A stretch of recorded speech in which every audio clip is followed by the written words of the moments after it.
Good morning and welcome to Henson's Insurance Agency here in Salem, Oregon. Today I want to talk about life insurance. I know this isn't a type of conversation that elicits goosebumps and excitement. In fact, as you know, very few people even want to broach the subject of a loved one passing, a conversation both hard and painful. I remember my first conversation I had with my kids about the possibility of me and Mom passing because of an accident. We were ready to go on a trip to Australia, and I knew we were going to fly over a very big ocean. And that made me think about my children's future and what that would look like without us around. My daughter started to cry. Just the very thought that we may not be around was not pleasant, but it was a conversation that needed to be had. We all love our family and don't want to cause them any pain, but to leave things in a mess after a life-changing tragedy occurs is even more painful and unbearable, and frankly, unnecessary. Let's equip our families with the knowledge and forethought to prepare them in the case of a tragedy, knowing what to do, how to do it, whom to call, what resources are available, and most importantly, how and where to access funds to take care of the financial requirements. This will help your loved ones to cope and grieve without the added pressure of money worries. What information should be discussed when talking to family members? How should the discussion be organized? These questions can only be answered by you. You know your family much better than I. But there are some topics that we can address that hopefully will help you. Let's start with some basic information that needs to be considered. Number one, do you own your home? If you own your own home, does your family want to stay there or sell the house? Normally the plan is to stay in the house until the family is ready to begin the process to deal with the future. So we need to determine the mortgage balance of the house and make sure that the family has enough funds to pay off the mortgage if they decide to do so. You may not want to pay off the mortgage based on the foreseeable future or tax consequences. That is where a good accountant can help. Who would you recommend as a trustworthy accountant? Be sure there is a recommendation and confirm that with the accountant. Number two, are the cars paid off or are they financed? If they are financed, it probably would be a good idea to have sufficient funds to pay the loans off if the family desires.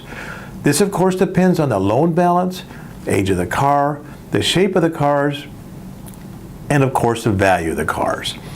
Number three, does a family think that taking some time off from the work is a prudent thing to do?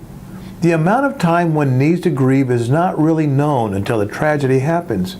Grieving is a process, and the length of time it takes to heal is determined by a number of factors. The grieving process can last anywhere from 3 months to years, according to the various experts. So it will be important to determine how much time at a minimum should the grieving family have to themselves and not work. Once the time factor is determined, then living expenses need to be taken into consideration. How much will it cost each month to sustain the household? This figure should also be considered in the plan. Number four, are there children's futures to deal with? Who will take care of them? What financing should be made available if both parents are gone? Should enough financing be available for college? Does one child have a handicap or some physical challenge that should be addressed financially? If this is a concern, then again, funds must be planned for and made available for this need. Number five, if one of the spouses survive and has children to look after, other considerations come into play. Will the children need child care? And for how long? Is housekeeping required? What about medical insurance for the survivors? Does the surviving spouse already have a job? If they don't have a job, will they need to get training or schooling in order to get a job? Does the surviving spouse have money set aside for retirement? These are all great questions. Number six, are funds limited? Then a priority list needs to be established to assure the most important issues get funded. Some form of life insurance is better than none. Speaking with a reputable and trustworthy insurance agent is a must. You need to know what choices you have. Number seven, is there a will, a trust? Have you made arrangements through documentation that ensures your wishes are followed? Have you chosen an attorney? Make sure you have a recommendation and confirm that with the attorney. As you can see, there are a number of topics that should be considered. This list is not all-inclusive, but does give you a start.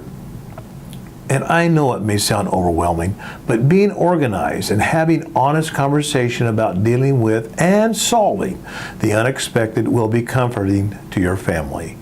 This conversation should be a priority. Don't put it off thinking you will get to it someday.